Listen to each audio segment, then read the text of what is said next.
Good morning. Welcome back to the Broadcast Retirement Network. I'm Jeff Snyder. This is BRN Sunday for Sunday, August 21st, 2022. So glad you could join us this morning. We've got members of the media, academia, and financial services standing by as we analyze all the news and events for the week. So sit back, relax, enjoy this episode of BRN Sunday. Tired of the same old story. Oh, turn some pages. Well, we're going to kick things off with a look at what's happening on Capitol Hill and in the retirement ecosystem in general. Joining us on the line to help break things down, you know them as the Legal Eagles, but they're also known as David Levine, Kevin Walsh. Both are principals with the Groom Law Group, an employee benefits law firm based in Washington, D.C. Gentlemen, thanks so much for joining us from your respective locations this weekend. Thanks for having us on, Jeff. You know, it's always good to talk to the listeners during the dog days of August. And, you know, right now we thought it was going to be slow because with Congress out of session, the legislative front is relatively slow. But, you know, the litigation front, kind of in the alternative, has really been keeping us busy, these last couple of weeks. Yeah. So David, I know you wanted to kind of kick things off with maybe a high level summary in your analysis, and we can kind of pitch it to Kevin for get his input. Absolutely. Thank you, Jeff. And Kevin, I'm sorry we're not together. A couple different things to talk about today. First of all, for many of you, you know, we haven't been on for a week. So one of the things that's out there has been the massive wave of lawsuits brought by one plaintiff's law firm over passive target date funds. It's not the company named as BlackRock, but the reality is it could be anybody. It shows that the plaintiff's bar, and I think a lot of us have unfortunately long expected this, has decided that even the beloved passive, which are so often cited in the complaints against plans with active funds, they too do not escape the gaze of the plaintiff's bar saying, well, one passive is not as good as another passive. And as we would like to say on the defense side, that as you look back in hindsight, well, maybe this one was better for this very carefully picked period of time.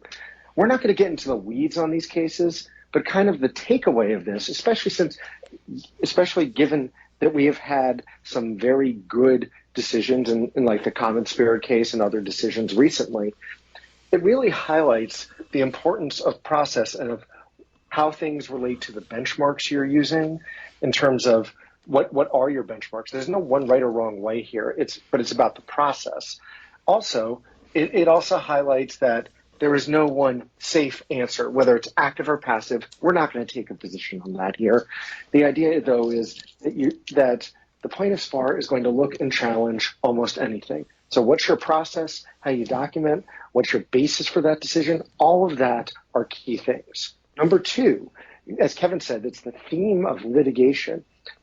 For those listeners who are in plans with company stock, public company stock, there was another court decision that came out that's a positive one, that this one really highlights the independence of an independent fiduciary monitoring a stock fund. And despite plaintiffs' claims to the contrary, that you do not need to be telling, if you are the sponsor of a plan, inside information or other non-public information to the independent fiduciary. That's why you put them in. And it's a really, really good decision involving the Boeing company that really highlights that there's process ways to have company stock in a plan. Some people love it, some people don't. That's not relevant here, but it actually shows that there is a nice path. And if you want to use an independent fiduciary, it's not required, but it's something to consider. Last, and definitely not least, and my friend Mr. Walsh will probably pick up on this and run with this, so I'll be very brief and I'll just tee it up slightly. There has been litigation, as we know, against the Department of Labor, whether it's on prohibited transaction 2020-02, or whether it's cryptocurrency, or whether, in this case, whether one of its advisory opinions, where it determines whether a plan is subject to ERISA or not and how it all fits together, is appropriate and can be challenged. There was a decision literally just in the past couple days where the court, and Kevin, I'm handing this part to you because I know you love this part, really said this is final agency action and you can challenge it. It's not a complete win on either side, but I think it's. Uh-oh. I think it's pretty significant. Yeah. I mean, Kevin, David, I think you're making some great points there. And so I'm going to highlight. Kevin on mute. Nope, we got Kevin. I'm on mute. Nope, we can hear no, Kevin. I'm here. Yeah. So I think the key is with that last case you talked about. One thing that's come up in recent years has been, will the department issue guidance? And then when they issue things, do they go through rulemaking? Are they going through a reasonable process? What are they considering when they issue guidance?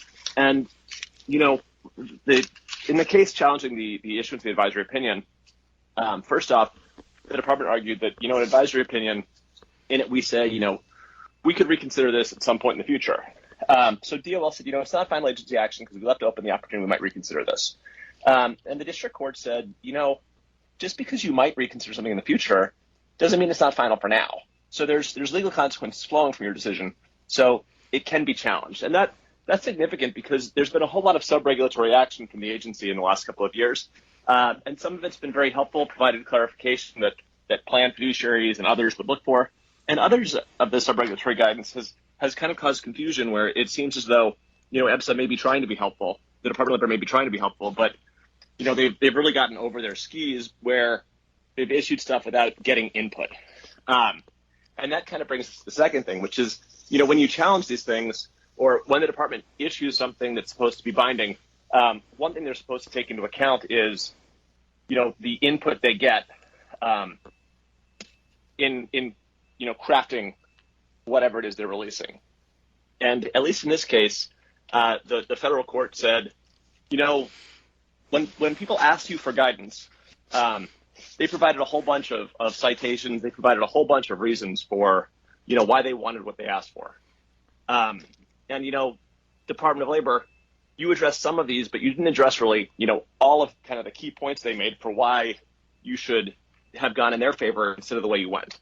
And so the federal court said, if you're going to be, if you're taking action like this, in order to, really satisfy the APA, you need to take all the comments into account and at least explain, why you're choosing one path over another. So, I think this is a case to watch. It was sent back to the district court for further action to figure out what the remedy should be. Mm-hmm. But, I think with other agency actions, it'll be worth, when you're in the rulemaking process, when you're seeking guidance, it's probably worth pointing out to the agency that, this case is out there in a friendly manner. And if the department, if there's guidance out there that is particularly egregious, it provides kind of a rubric for a potential challenge. Ooh, I like that. I like that word, rubric. Yeah, that was a very good word. I have to pull up my dictionary on that one. Can I just follow up? I try to use one word a week. Yeah, that's me. 1 word a week. So when I was in 5th grade, this is going off tangent, we used to have this competition called Win a Word, and you would try to stump the principal if you found a word in your regular reading that you didn't know. You looked it up. You tried to stump the principal. So that was always an event in our class. All right, I have a follow-up question for both of you, just related to the company stock case. And I remember Enron, WorldCom. I remember Sarbanes-Oxley. I was a record keeper back then.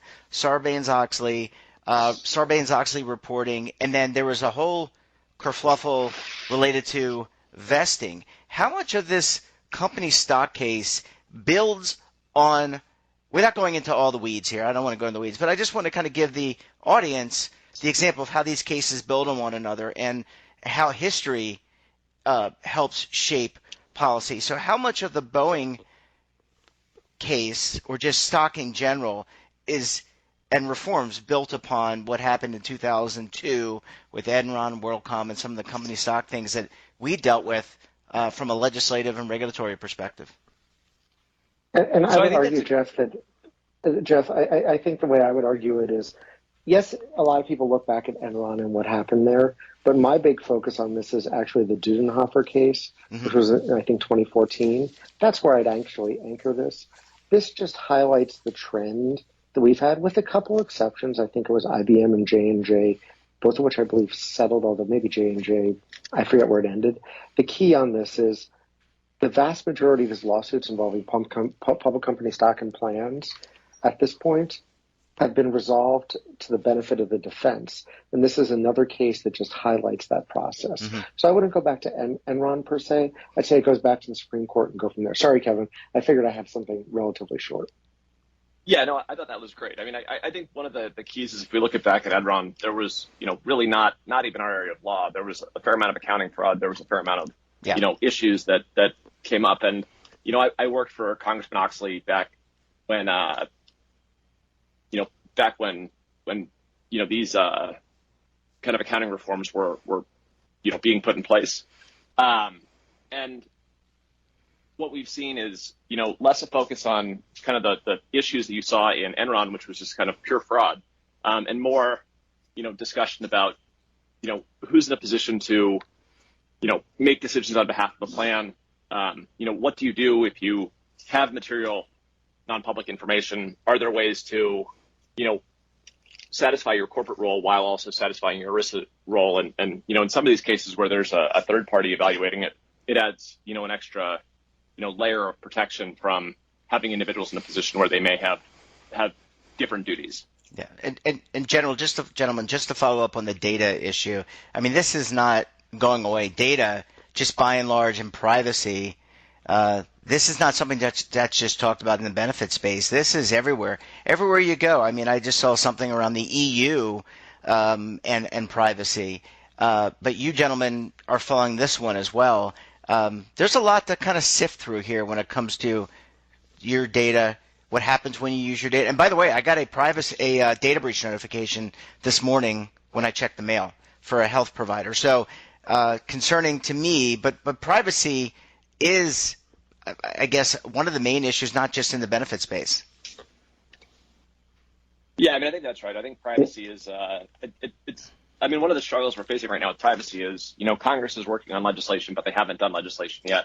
I think, a number of regulators have highlighted that privacy could be a concern. Europe has a general data protection regulation, and then California has a privacy thing. And at the agency level, we've got a whole host of agencies that are trying to figure out, whose turf is it going to be. And at some point, it's going to need to sort it out. Otherwise, having one chief chef makes sense. Having a whole bunch of chefs you answer to really can mess up a dish. Ooh, another good alliteration or metaphor. Jeff, I got to admit, I think we should close on that. That's the perfect way to say it. That was great. David Levine, Kevin Walsh, great to see you, or speak with you, not see you. And thanks so much for joining us. And we look forward to having you back on the program again very soon, gents. Thanks for having us on, and thank you, listeners. Thank you, listeners. Bye, guys. Welcome back, and now we're going to shift gears, talk about consumer products, technology, and a lot more. Joining us on the line, he is the managing editor for TheStreet.com, Daniel Klein. Dan, thanks so much for stopping by the program this morning. Good morning, Jeff. Thanks for having me. Yeah, it's really always great to get your perspective, and a lot of cumulative knowledge there about technology, but also finance. And so what I want to do, let's focus on Apple this week. And I think that's because there's a lot of things going on with Apple that I think permeate the entertainment and digital ecosystem. So number one, it's been announced that Apple will release its new iPhone 14. So I guess when you heard that news, Dan, you're a fanboy of new products and services. What did that raise the hair on the back of your head or in the back of your arm? It did, and mentally, I know I'm making a mistake, but I know I'm going to order the new iPhone. And this is maybe a little bit, if you could say Apple has a problem, I think the problem is, when was the last time a new iPhone had a feature that you were really excited? So I'll tell you now, they haven't said this yet, but they're going to claim the battery lasts longer and the camera is better, and maybe the screen is more resistant to breaking. Mm-hmm. And admittedly, I drop my phone all the time and the screen never breaks, but I used to drop my phone all the time back when they didn't say how hard it was to break, and it never broke. So I don't know that I'll be making a good choice in buying a new iPhone, but I'll almost certainly buy a new iPhone. Dan, the prices about $800 for the 14, $1,100 for the Pro, and the $1,200 for the Max is what people are reporting. Now, it varies depending on what memory package you have. But as you're describing that, without even knowing the details, better battery life, better camera. For the people out there listening, do I need to rush and they just use their phone for maybe scrolling, email, social media, maybe a little web browsing, maybe a little gaming, and maybe a little watching TV, or not TV, streaming? Do I need to run out and get that thing? So I think the average person should replace their phone roughly every 4 years. And I think most people finance their phone or pay for it in installments, however you look at it, over 2 years. And I think it's pretty reasonable to pay for it for 2 years and get a couple years free. And in that couple years, pay attention to when you might be able to get last year's model for almost nothing and sort of keep yourself in that, like, not a big payment. What I do in getting the latest one every year, I always pretend it's for work. Oh, I have to have the new one because, I'm a technology writer. And that's an absolute lie. I don't have to do that. I just like having it. But for me, it's absolutely an extravagance. And I'll point out, because I am a person who tries to give people advice on saving money, I live in a house that costs about half as much as what we can afford, partially because I know I'm going to do stupid things like buy the new iPhone. Mm-hmm. So for me, it's an affordable indulgence. It's something that I'll be excited about for like 48 hours, and then I'll realize, no, it's no different. I do, hope that the bigger size has a little bit more screen, so maybe that'll be a benefit. And I do everything on my phone. We were talking about a book club at the office, metaphorically, the office yesterday, and some people were buying the physical book, some people were buying the audio book, and I just said, well, I read on my phone. And so I really do have my phone in my hands at pretty much all times. I'm not typing on a computer. But no, the average person does not need to buy a new iPhone every year. At best, you should buy it every other year to at least keep your payment the same and not be paying for two at once. All right, Dan, I want to kind of pivot off of that. And Apple recently released a new update to iOS and macOS because of some security flaws. And apparently there were some vulnerabilities that allowed hackers to take over the admin component of your phone. I want to get your reaction to that. First of all, quick look, everything's vulnerable, and it's a quick move by Apple, but I want to get your reaction to that, and what does that mean for the broader cybersecurity, privacy discussion happening? Yeah, Jeff, before we get into that, can you send me your Social Security number so I can verify that you're you? I just texted it to you. No, and I just say that everyone should be wary of everything. So when there is an update for your computer or your iPhone, you should auto-update, or you should update the first night you get it, because it almost always involves security. Yeah, every now and then the iPhone update is about, like, giving you 5 more emojis, but for the most part, there's always a security element, and there's a lot of evil in the world. It is really important to stay ahead of it. I have never had an issue on my Mac the way I did when I had PCs with viruses and other things. And that's generally true, but that doesn't work if you don't update. So it's really important to update, and it's really important across your life to practice good security. I realized yesterday I was standing outside in my driveway reading my credit card number to my travel agent. And usually, and there was no one around, I was outside. It wasn't like I was at a Starbucks doing it. I don't really think my neighbor is going to steal my credit card number. But it was kind of a dumb move. And usually, my travel agent and I use Signal, which is a very secure, like, texting app where I could send her stuff like that. In this case, I was buying something that I wanted the protection of paying for it on my American Express, which was a number she didn't have. But it was a breach in protocol. It was sort of doing things not correctly, and you have to be very, very conscious of doing things the right way. All right, Dan, to that end, again, I want to stay on the Apple theme this week.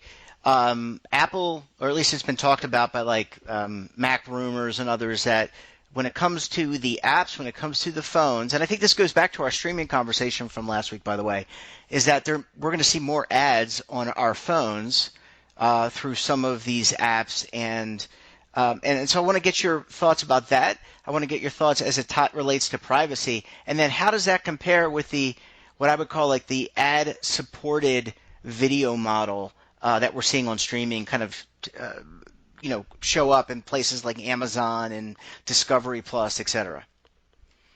Funny that we had all this evolution for everyone to realize that television had it right in the first place, that we're perfectly willing to sit through commercials in order to get something for free. And I think it has to be executed correctly. So we've talked about this before. I watch The Flash, which airs on the CW, and you can wait a year and watch it on Netflix, or you can watch the episodes you've missed or while I'm traveling, which is when I tend to watch them, on the CW app. And it plays ads. It forces you to watch ads. And here's the problem. It's always an ad for Progressive. So it's always one of those hyper annoying ads. And the ad will often play 4 times in a row at every single commercial break. There is nothing effective about giving me the same ad 24 times in the course of a 1-hour program. That stuff has to get fixed. And I don't even think there's a privacy issue if you're a little bit smart about it. Like, if you know I'm watching The Flash and you know what else I've watched on the CW app, that tells you a lot about me, and you should be able to serve me the correct ad. But serving me a 30-second ad 5 times and giving me different ones, even if it's the same company, might be effective. Serving me the same ad where Flo and John Hamm are interacting just makes me want to burn. Yeah, makes me want to burn down Progressive's headquarters. Like, literally, there's a few companies like Lending Tree. Lending Tree is running an ad right now that if I had a mortgage with Lending Tree, I'd burn my house down. That is how annoying that is. That has to be fixed. This has to be a good experience. It has to be an additive experience. This is going to sound silly, but for a long time, Facebook did ads really well. I think Facebook has leaned too heavily on, they hear you talking about buying a new couch, so now they send you nothing but new couch ads. But normally, Facebook gives you locally relevant ad for businesses. And you know what's great? When you can't decide where to go to dinner, and Facebook gives you an ad for a new restaurant in your neighborhood. That's what all of this advertising has to be. It has to be contextual. It has to make sense. There's a reason they show, light beer ads during NFL games. They've done a study. Turns out football fans like beer. There has to be more of that during all of these experiences, because a good ad, a commercial for something you're thinking about buying is content. A commercial for something you don't need, like car insurance, because I have car insurance, that's a particularly grating commercial shown over and over, is not effective. So I like this model.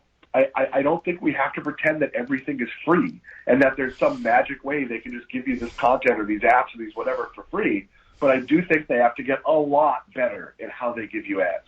Dan, last question. Streaming viewership, according to Nielsen, surpassed cable TV for the first time in the month of July.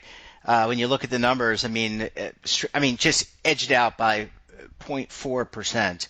But I want to get your thoughts about this, because based on what we were just talking about, I think streaming is the future, although I'm a little concerned about all these streaming platforms, and are we kind of going back to an a la carte? Did cable get it right, and how do we get there? But just first, your general reaction to streaming viewership reaching new highs. Yeah, so I'm so glad you asked me about this, because I went on a rant about it. Like 3 people on my team pitched this as a story. And here's what it's getting wrong. Netflix and Disney and those other streamers are like 20%. I forget what it actually adds up to. When they say streaming, a lot of what they mean as streaming is cable. So I have a cable company, and on the main TV in my living room, there's a cable box. In the other 2 TVs in my house, I watch cable over an app. You know what that is? Streaming. Hulu Live, streaming. YouTube Live, Sling TV, all streaming. But what am I watching? I'm watching cable. So the delivery method and the pipeline has changed. Yes. And obviously the cable world has shrunk. But what's changed is how you get your traditional television package. It's not this massive world like Disney, and this is amazing because Disney Plus has about 2/3 or a little over half what Netflix does for subscribers. Disney represents way less streaming volume, That's because we get Disney. Now, little kids, people with little kids, this isn't true. But you and I get Disney because we're watching 1 hour a week of whatever the new Star Wars or Marvel show is. With Netflix, it's a volume play. With cable, you just have cable on in the background. So, again, that is a prime example, and I'm the media, where that graphic was put out and no one put any context on it. Everyone just said, oh, my God, streaming. And the reality is, we are going to see the death of an awful lot of streaming. There is not enough room for all of these players to exist. And yes, I think we're moving into a weird a la carte world where people want choice so much that they're going to end up paying $22 for their ESPN package and then not have all the incidental channels they want.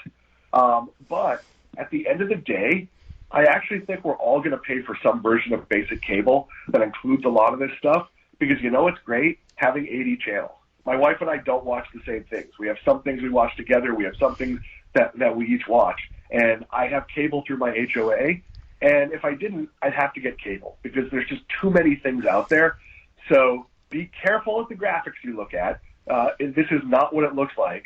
But realize that we're in the early stages, I'd say second inning of the game here, of consolidation and change in this industry. Dan, to that end, the new Andor trailer, that's a character from Rogue One, dropped, I think, yesterday or the day before. Did you check it out? I did, and I'm excited because I'm a Star Wars fan. I have to say, I am a little wary about these shows where you know what happens to the character. Yeah. I think that's sort of why Solo failed, and I know this is an ancillary character, but there's nothing open-ended about it. Like, I understand why, yes, we know how things end for Luke Skywalker in a sense, but here's why his adventures would be interesting. He's such a big character. I'm not so sure a minor character who, if you haven't seen Rogue One, close your ears now, who dies in Rogue One, I'm just not so sure that's going to resonate, but that may not be the goal here. This may not be a Obi-Wan or Mandalorian level play where they're trying to get a mass audience. This might be more of a fan service play. Yeah, they're really trying to monetize this Star Wars acquisition, and I don't blame them for that. I'm going to tune in just because I have Disney Plus. If I didn't, I wouldn't really care, even though I like the character. But I go back to, Dan, I got to wrap it, but I'm just going to say I really liked the Clone Wars when it was Obi-Wan, like that. It was a cartoon, and it was Obi-Wan and Anakin and Ahsoka. I thought that was really cool. I liked that a lot. Dan Klein, always a pleasure chatting with you. Steph, thank you so much for stopping by the program, and we look forward to speaking with you again very soon. I'll see you soon, Jeff. Thank you. Bye, Dan. And that wraps up this episode of BRN Sunday. Have a topic of interest, someone you think we should talk to, drop us a line. And don't forget, for all the latest curated news in lifestyle, wellness, finance, tech, so much more, all in one place, check out today's edition of our daily newsletter, The Morning Pulse. Want to search our archives, check out our latest content? Well, visit our website. That's www.broadcastretirementnetwork.com. And, of course, our streaming partners. We're back again tomorrow with another edition of BRN AM. We'll have a very special guest. Until then, I'm Jeff Snyder. Stay safe, keep on saving, and don't forget, roll with the changes.